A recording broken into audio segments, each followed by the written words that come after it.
વાવ થરાદમાં ચૂંટણી પહેલા જ જનતાનો રોષ ફાટી નીકળ્યો છે। થરાદ શહેરની ગણેશ સોસાયટીના રહીશોએ ચૂંટણીનો સામૂહિક બહિષ્કાર કરવાનો નિર્ણય લીધો છે। રહીશોનો નક્કમ નિર્ધાર છે કે પહેલા વિસ્તારમાં પાણીના નિકાલની સમસ્યા ઉકેલાય અને ત્યારબાદ જ તેઓ મતદાન કરશે। સામાન્ય ચૂંટણી 2026માં મતદાન ન કરવાનો નિર્ણય જાહેર કરીને સોસાયટીના લોકોએ વિરોધ દર્શાવ્યો છે। સોસાયટીના પ્રવેશદ્વાર અને ગલીઓમાં ચૂંટણી બહિષ્કારના બેનરો લગાવવામાં આવ્યા છે, જેના કારણે સ્થાનિક તંત્ર સામે પ્રશ્નો ઊભા થયા છે। થરાદ વિસ્તારમાં આ મુદ્દો હવે ચર્ચાનો કેન્દ્ર બની ગયો છે।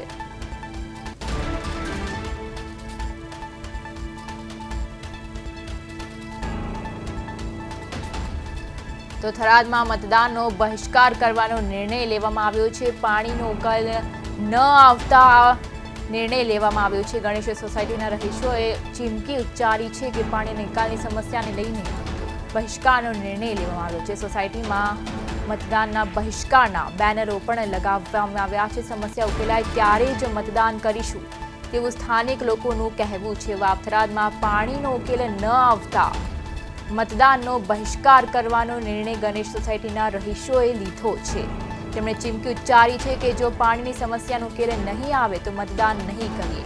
પાણીની સમસ્યા જ્યારે ઉકેલાશે ત્યારે જ મતદાન કરીશું તેવું સ્થાનિક લોકોનું કહેવું છે। થરાદમાં ચૂંટણી પહેલા જનતાનો રોષ ફાટી નીકળ્યો છે। ગણેશ સોસાયટીની આ વાત છે જેમાં રહીશોનો ચૂંટણી બહિષ્કારનો નિર્ણય સામે આવ્યો છે। કારણની વાત કરીએ તો પાણીનો નિકાલ નથી થયો, તેથી સમસ્યા ઉકેલાય ત્યારબાદ જ મતદાન કરશે તેવું ત્યાં રહીશોનું કહેવું છે।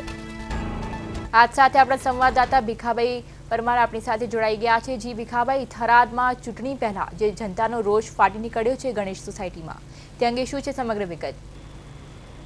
જી ચોક્કસથી જણાવી દઉં કે થરાદ શહેરમાં આવેલ જે ગણેશ સોસાયટીમાં રહીશો દ્વારા ચૂંટણી બહિષ્કારના બેનરો લગાવવામાં આવ્યા છે, જેમાં સોસાયટીમાં પહેલા પાણીનો નિકાલ, પછી જ મતદાન અને સ્થાનિકોનો મક્કમ નિર્ધાર સાથે અલગ અલગ જગ્યાએ બેનરો લગાવવામાં આવ્યા છે।